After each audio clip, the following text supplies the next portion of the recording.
तो फाइनली आ चुका है दी एंजल नेक्स्ट डोर स्पॉइल मी रोटन का लास्ट एपिसोड की शुरुआत में हमें दिखाया जाता है कि माहिरू चितोसे और कीदो दोनों के लिए कुछ बना के लेके आती है और उसे खा के ही दोनों बहुत ज्यादा खुश थे। पर फिर वो दोनों बोलते हैं कि आज तुम्हें अचानक से क्या हो गया, तुम हमें ये क्यों खिला रही हो, आज कुछ स्पेशल है क्या। तब वो बताती है कि ये चीज मैं अमाने के लिए बना रही हूँ, तो उसे खिलाने से पहले मैं ये तुम्हें खिलाना चाहती थी ताकि मैं इस चीज को और भी ज्यादा बेहतर कर सकूँ। और वो दोनों हैरान हो जाते हैं, ये तो पहले से ही इतना ज्यादा टेस्टी है, क्या तुम इसे और अच्छा बनाना चाहती हो। और वो दोनों भी उसे आइडिया देते हैं कि उसे इसमें क्या क्या डालना चाहिए, पर वो बोल देती है कि ये चीज अमाने को ना बताए। और उसके बाद हमें माहिरू के रूम का एक सीन दिखाया जाता है और फाइनली रिवील होती है वो फोटो जो हमें सीजन 1 में दिखाई गई थी। और दूसरी तरफ अमाने कैफे में काम अच्छे से कर रहा था, उसका सीनियर उसे सारा काम बता देता है कि उसे कॉफी कैसी बनानी है, उसे काम कैसे करना है, और खासकर ये चीज वो किसी चीज को तोड़ ना दे। पर उसको अमाने पे भरोसा होता है क्योंकि अभी तक तो वो बहुत ज्यादा मैच्योर और समझदार लग रहा है, पर फिर भी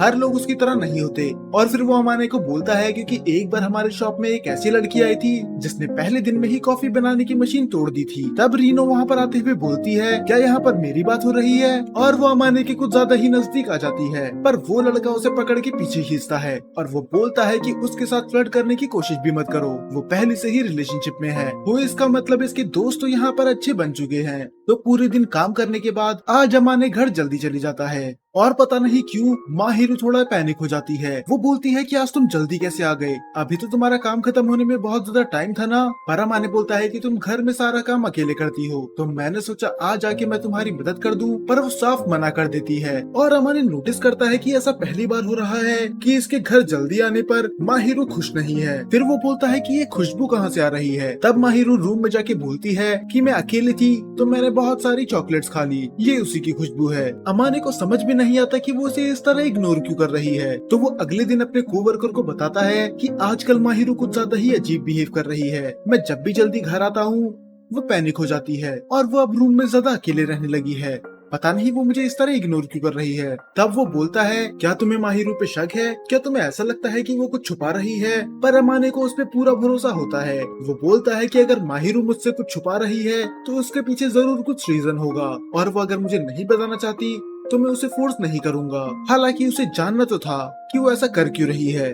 तो इतने टाइम से ऐसा हो रहा था, तो वो घर जाके आज उससे बोलता है, क्या मैं तुम्हें हक कर सकता हूँ। और वो दोनों हक करने लग जाते हैं और वो सोचता तो है कि वो उससे पूछ ले, पर वो कुछ कह नहीं पाता, बस वो बहुत देर तक हक करते हैं। और अगले दिन वो जाता है कॉफी पे यूता और इत्सुकी के साथ। आज काम पे निकलने के बाद इन दोनों ने उसे बुला लिया और ऐसा लग रहा था कि ये दोनों उसे रोकना चाहते हैं। तो वो पूछता है कि तुमने मुझे यहाँ पर क्यों बुलाया, और वो इधर उधर की बातें करने लग जाते हैं। वो पूछने लग जाते हैं उसकी जॉब के बारे में, और ये भी क्या वहाँ पर कोई लड़की उसके पीछे पागल हुई, जरूर वहाँ पर तो बड़ी लड़कियां तुम्हारे पीछे पागल हो गई होंगी। और वो पता नहीं कैसी कैसी उल्टी सीधी बातें करे जा रहे थे जिसका ना सर था ना पैर। पर अचानक से ही उनके पास एक मैसेज आता है और वो बोलते हैं, चलो ठीक है फिर कल मिलेंगे, अभी तुम्हें घर जाना चाहिए। अमाने कंफ्यूज होता है कि आखिर इन दोनों ने मुझे यहाँ पर बुलाया क्यों, और अब ये मुझे अचानक से जाने के लिए बोल रहे हैं। मानो उन दोनों का मकसद ही ये था कि वो अमाने को यहाँ पर थोड़ी देर के लिए रोक सके। और जब अमाने घर जाता है तब मिलता है उसे एक बहुत बड़ा सरप्राइज। माहिरू से बताती है कि आज तुम्हारा बर्थडे है और मैंने उसके लिए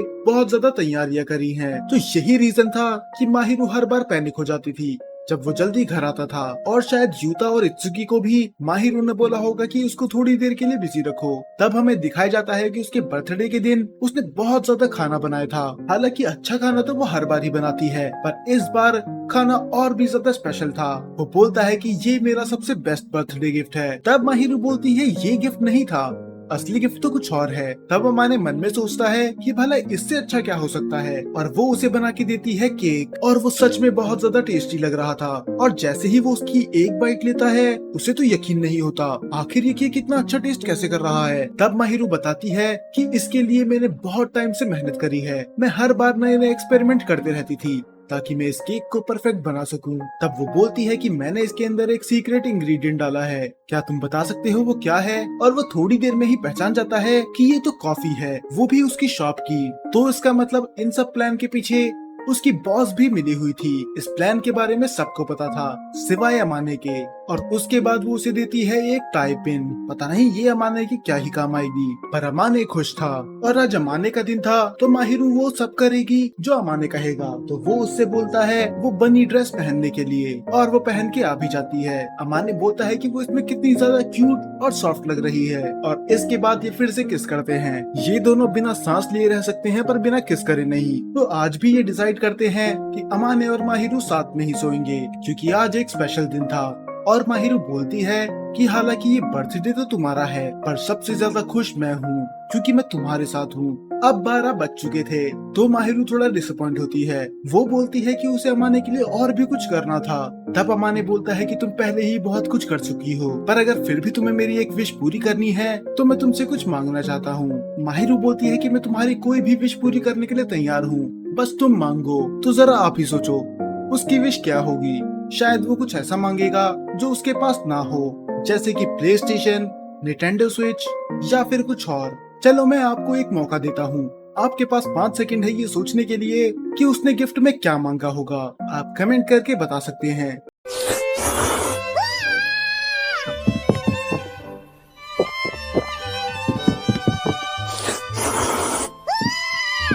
तो अब मैं बताने वाला हूँ कि अमाने ने क्या मांगा था। अमाने उससे बोलता है कि तुम सोने से पहले मुझे किस करो। इसने ये चीज तो इस तरीके से बोली जैसे ये हर एपिसोड में 10,000 बार किस नहीं करते होंगे। ये विश में कुछ भी मांग सकता था, पर इसने फिर भी वो मांगा जो चीज इसे हर बार मिलती ही है। पर खैर माहिरू उसे किस करती है और वो फिर से बात करने लग जाते हैं। वो बताती है कि आजकल किस तरह वो थोड़ा जेलस फील करती है क्योंकि तुम इतने ज्यादा हैंडसम हो और अब तुम बाहर काम भी कर रहे हो। तो कभी कभी मुझे डर लगता है कि कोई लड़की तुम्हें मुझसे छीन ना ले, पर मुझे तुम पे भरोसा है कि तुम मेरा साथ कभी नहीं छोड़ोगे। और अम्मा ने भी उसे तसल्ली देता है कि मेरी जिंदगी में कोई भी लड़की मायने नहीं रखती सिवाय तुम्हारे।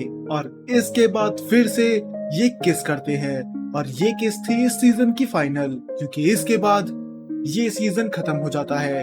तो अब बात कर लेते हैं इस पूरे ओवरऑल सीजन की। इसका सीजन 1 सच में बहुत ज्यादा अच्छा था। अगर मुझे उसे रेटिंग देनी हो तो मैं उसे दूंगा 8, पर इस सीजन को मैं दूंगा कम से कम रेटिंग 6.6, क्योंकि इसमें कहानी तो ना के बराबर थी। आधा एपिसोड तो किसिंग में निकल जाता था और बाकी आधा इनकी रोमांटिक बातों में। पर फिर भी मैं उम्मीद करता हूँ कि इसका अगला सीजन अच्छा होगा। बस अब इसके लिए भी हमें 3-4 साल वेट ना करना पड़े।